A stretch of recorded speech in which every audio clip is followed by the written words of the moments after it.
తెలంగాణ మీటర్లు పెట్టలేదు కనుక తెలంగాణ రాష్ట్రానికి డబ్బులు ఇవ్వలేదని చెప్పి గౌరవనీయులు నిర్మలా సీతారామన్ గారే స్పష్టంగా చెప్పారు అధ్యక్ష. అయితే నేను ఈ సందర్భంగా గౌరవ సభా నాయకుడికి ఆర్థిక మంత్రి గారికి కూడా ఒక విజ్ఞప్తి చేయాలనుకుంటున్నా అధ్యక్ష. ఎందుకంటే కాంగ్రెస్ పాలిత రాష్ట్రాలు కూడా ఈ 0.5 సార్ నాకు ఇంకొక 45 నిమిషాలు కావాలి సార్. సో అధ్యక్ష 0.5 అరే ఇది చాలా ఒక నిమిషం సార్, ఇది చాలా ముఖ్యమైనటువంటి సబ్జెక్టు. ప్రభుత్వానికి మనకు సూచనలు గౌరవ హరీశ్వర్ రావు గారు మీకు 30 నిమిషాల టైం కేటాయించబడింది. 30 నిమిషాలు ఇవ్వకండి, ఆయన తీయకండి, ఎందుకు సరిగా 30 నిమిషాలు మాట్లాడడం కూర్చుంటాం. 30 నిమిషాల లోపల మీరు మాట్లాడద్దు అంటే కూర్చుంటాం సార్, మరి వాళ్ళని మాట్లాడుకోండి, బయట పోయి మాట్లాడుకుంటాం. If you don't want to give us the mic, మొన్న కూడా మీరు మైక్ కట్ చేసిండ్రు, ప్రొటెస్ట్ కూడా అవకాశం ఇవ్వలేదు, మా గొంతు నొక్కుతాం, మీకు మైక్ ఇవ్వమంటే కూర్చుంటాం సార్.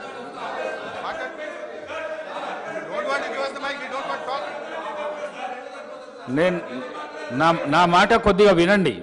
30 నిమిషాల టైం కేటాయించబడింది, 45 నిమిషాలు అయింది. 45 నిమిషాల తర్వాత బెల్లు కొడితే కూడా మీరు ఈ విధంగా చేసుడు మంచిది కాదు. మాట్లాడండి హరీశ్వరరావు గారు, మాట్లాడండి సార్. మీరు ఇట్లా బెల్లు కొట్టడం ఇది కరెక్ట్ కాదు సార్. ఇంత మంచి ఇంపార్టెంట్ సబ్జెక్ట్ మీద 39 మంది సభ్యులు ఉన్నాం మేము ఇక్కడ. మీరు ఏది బట్టి అది వాళ్ళు మాట్లాడితే దానికి మేము సమాధానం చెప్పకపోతే ఎట్లా సార్?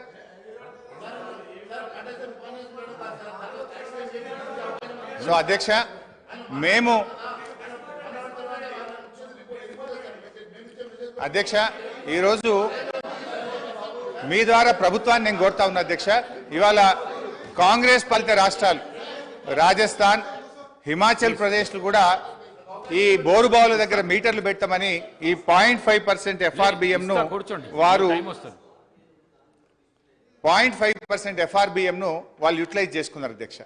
నిన్నగాక మొన్న కొత్తగా అధికారంలోకి వచ్చిన కర్ణాటక రాష్ట్రంలో కూడా మేము ఈ 0.5% FRBM వాడుకుంటామని వాళ్ళ బడ్జెట్లో పొందుపరిచారు అధ్యక్ష.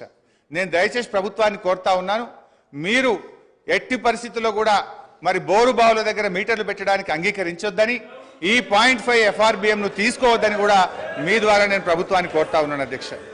ఎందుకంటే అధ్యక్ష, ఆనాడు కేసీఆర్ గారు ఆలోచించింది ఒక్కటే, 35,000 కోట్లు ముఖ్యమా, 70 లక్షల మంది రాష్ట్ర రైతుల ప్రయోజనాలు ముఖ్యమా అని ఆలోచించినాం అధ్యక్ష. 35,000 కోట్ల రూపాయలు వాళ్ళు ఇచ్చే అదనపు అప్పు కంటే మంత్రి గారు అధ్యక్ష సీనియర్ శాసనసభ్యులు హరీష్ రావు గారు మాట్లాడడం ఇది అవాస్తవము.